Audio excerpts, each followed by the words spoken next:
ఎక్కలేని ఎత్తైన కొండ మీదకి ఎక్కించి అక్కడ ఏముంది అంటే సమాధానం ఉన్నది. ఆమేన్. ఈరోజు చాలామంది మనం ఎన్నెన్నో పనులు ప్రారంభిస్తాం, ఎన్నెన్నో మనము వెళ్తూ దేవుడికి ప్రార్థన చేస్తాం. ప్రభువా, నేను పలాంది కొనాలనుకుంటున్నానయ్యా, లేకపోతే నేను పలానా చోటకి వెళ్తున్నాను ప్రభువా, నన్ను జాగ్రత్తగా కాచుకోండి, ఏ ఇబ్బందులు కలగకుండా, అపాయాలు కలగకుండా ప్రభువా, ప్రమాదాలు జరగకుండా ప్రభువా, నేను వెళుతున్నాను ప్రభువా, పలానా పని మీద మీరు జాగ్రత్తగా కాసుకో యేసు నామములో అడుగుతున్నాము తండ్రి, ఆమెన్ అనుకొని మనం వెళ్ళిపోతాం.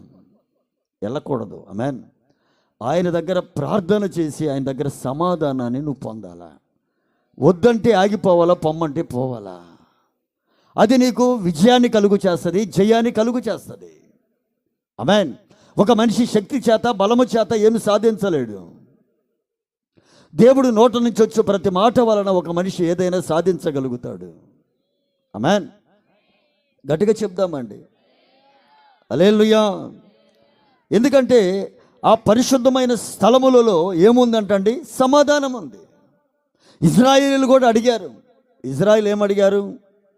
అయ్యా, ఈ ఐగుప్తు బానిసత్వంలోంచి మమ్మల్ని విడిపించు అని అడిగారండి. అడిగారు కనుకనే ఇజ్రాయేల్ బానిసత్వంలో నుంచి, ఐగుప్తు బానిసత్వంలో నుంచి ఇజ్రాయేల్ని విడిపించాడు. అయితే వీళ్ళు అడగాల్సింది అది కాదండి. ఆమేన్.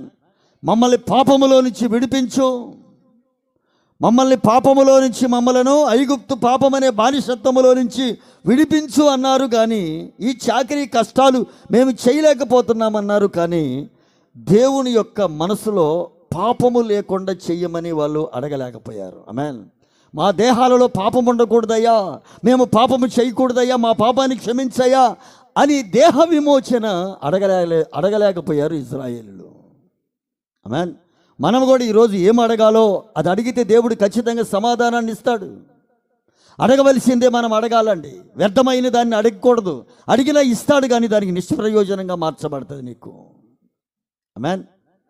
అందుకని ఇజ్రాయెల్ ఆ రోజున ఐగుప్తు బానిసత్వంలోని వెట్టి చాకిరిలోంచి మేము ఈ బాధలు పడలేకపోతున్నాము, ఈ బానిసత్వం చేయలేకపోతున్నాము, అయ్యా మమ్మల్ని ఇందులో నుంచి విడిపించమని అడిగారు. కానీ మా పాపాన్ని తొలగించండి అయ్యా, పాపం తీసివేయండి అయ్యా అని దేహ విమోచన కోసం వాళ్ళు అడగలేదంట. మ్యాన్. ఈరోజు అనేక మంది కూడా అడుగుతున్నటువంటి విషయాలు అవే. దేవుణ్ణి అడగవలసిన విషయాలు ఏంటో మర్చిపోతున్నారు ఈరోజు ప్రజలు. సమాధానకరమైనటువంటి దేవుణ్ణి అడిగితే సమాధానం ఇస్తాడు ఆయన సమాధానకర్త.